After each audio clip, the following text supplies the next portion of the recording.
Hello guys and welcome back to the channel. It's me, Teen Charlotte, and today we are going to be talking about what if Issei was betrayed. Part 4. Yeah, we're getting it into here now. Part 4. I released part 3 like a day ago, and I have ultimately figured out what the plot should be after part 3. Part 3 was a pretty action-packed episode. You know, we had the Doomslayer come in, then we had Issei unlock a new form. We also had Konako killed off for plot purposes. And I know some of you guys may not have liked that, but unfortunately, I don't really care because you guys are not the ones making these what ifs. I am. Alright, so let's just continue on. From where we last left off, Issei saw the Doomslayer walking away. And he was shocked. This man just killed Konako and he's walking away so nonchalantly. Who does he think he is? But Issei didn't decide to act. He knew if he acted, he would die. And he did not want to die. He still had so much to do, so much revenge to take, and so much changes to make to this cruel world that is hell, heaven, and hell in heaven. He wanted to fix it, bring humanity back up to the supremacy it once was before, bring the dragons from the dead, and show the other races why the dragons are the best around. So, at this point, guys, Issei doesn't know about Trihexa, about the other evil dragons right now. Right now, he thinks that dragons are just a bunch of cowards compared to the rest of the races. So, this is what Issei has decided to do. When the Hellwalker himself, Doomslayer, starts walking to other hell portals across the world, Issei decides to just go back home. And again, this time, he falls asleep once more. Now, at the moment, you might be wondering, how is Issei able to sleep after such a harrowing experience? And the truth is, he isn't really able to sleep. He's having nightmares, continuous nightmares. Seeing these monsters up close and personal in his face has left him traumatized. He knows that if he ever sees such things again, he may never be able to sleep another wink. So, the next day, after some lack of sleep, Issei wakes up again. Issei gets ready for school. When he arrives, he sees all the kids prim and proper, just like he had planned. He knew that having them, what was it called? Yeah. He knew having most of the faculty fired was a great and amazing choice. Look how much has changed. Everybody's behaving properly, nobody else is a pervert, and all the girls are being treated with respect, and all the men are being treated with respect. Issei is so proud of himself. He really changed the school that had put him through so much, for the better. And so Issei walks in and he goes to the office. He wants to excuse himself for being late yesterday. When he goes in the office, he still sees Sona Citri. She's still, leader. She's still part of the school president. She's still that. Issei didn't kick her out yet, as you know. Because you all know, devils aren't loyal creatures. They will turn their backs on you the moment they find a chance. So Issei will not take that chance. He will instead kick her out when he doesn't need her anymore. Now it is time. Now Issei is pardoned. He goes back to class and he's learning. He's learning everything. Then he hears an announcement. The teacher says, "Hello all you children. Today I would like to introduce a new classmate." Issei's wondering, a new classmate? Who are we getting this time?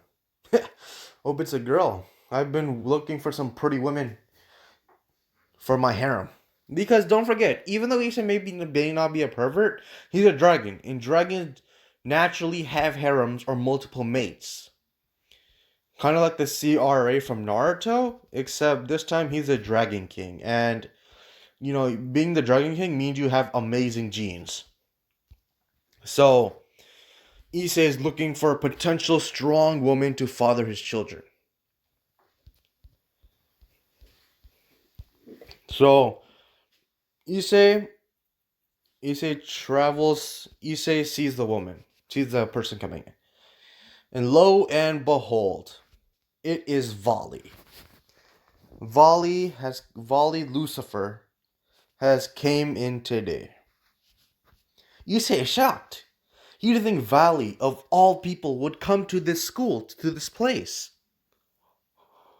But it was a welcome surprise. Issei had been missing some interaction with other men that he could trust, that he could believe in. And so he walked up to personally welcome Vali to the school. Everybody made sure to stand up respectively as well, because don't forget, Issei is basically the patron god of the school. He is who everybody listens to. It doesn't matter who you are, where you came from. If you're in that school, you listen to Issei, no matter what he says. So they all stood and then said, "Hello, Vali," along with Issei. And Issei spread his arms wide as a show of power of what he holds in the school. Vali wasn't impressed. Why would he be? He has seen much, much more powerful, much better shows of force in different people. What Issei is showing over just a simple classroom is nothing. Nothing to him. Oh, Vali, you won't believe how much power this man Issei holds. He was able to damage the armor of the Doomslayer, whose armor was only ever dented after millions and millions of years of combat. So that is why I ask. That's why I'm telling you all this. Be prepared, because Issei's transformations, they're not done yet. I still got plans for Issei. He's going to get even stronger than the gods. He's going to become the god killer himself. But that would be a spoiler, so I will not talk about it any further. Now, the rest of the day goes on as normal. Issei seeing girls, the girls asking him on dates, him rejecting because they're all like really weak because they're human. And humans, even though humans have such high potentials in anime, sometimes humans are the weakest race to ever exist. Which is one of the personal things I hate about High School DxD. Humans are just like put down in the dirt because they're human. Like, we all know that Issei wouldn't be as powerful as he is if he wasn't a devil. Which is a sad but noble truth.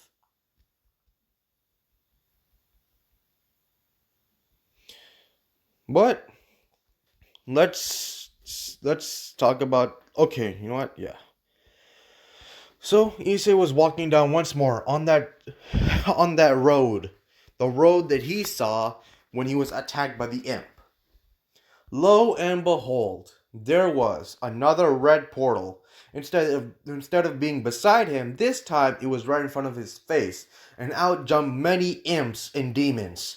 Issei prepared Ascalon, jumped into his newest armor, and started attacking all the demons left and right. He was cutting them down faster and faster. Each swipe went supersonic. By the end of it, the whole surrounding area was destroyed. And Issei was standing there on a mountain of demon corpses. And then suddenly the portal closed and all was quiet.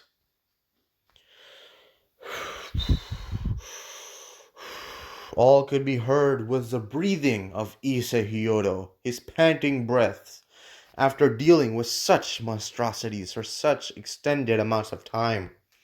His body was still recuperating from unlocking a new form yesterday, and from fighting the demons. Strangely, Drake has been silent this whole time. Issei has noticed this as well, and so he looks at his left arm and asks, Drake, buddy, are you okay? And Drake answers, yes, Issei, I am fine. I love that you worry, but I fear that the age of the demons is upon us once more. And Issei asks, what do you mean, Drake?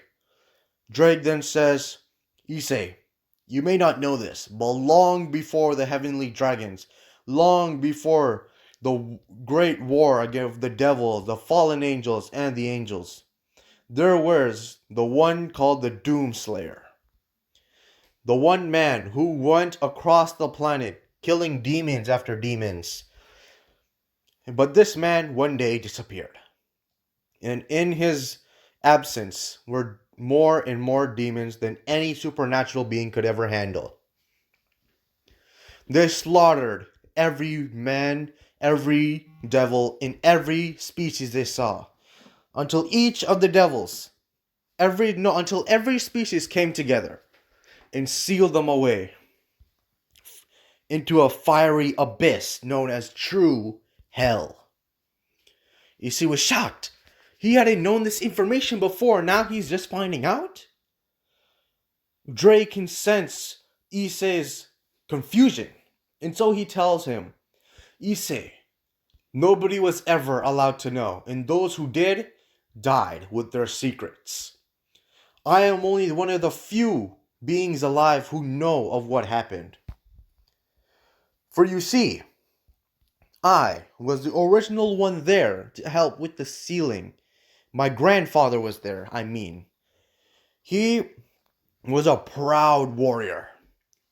And he did all he could, but eventually, using the last of his strength, helped with the seal and died. Issei, I want you to know that should you see these demons once more, I hereby advise you from staying away from them. They are dangerous, dangerous creatures.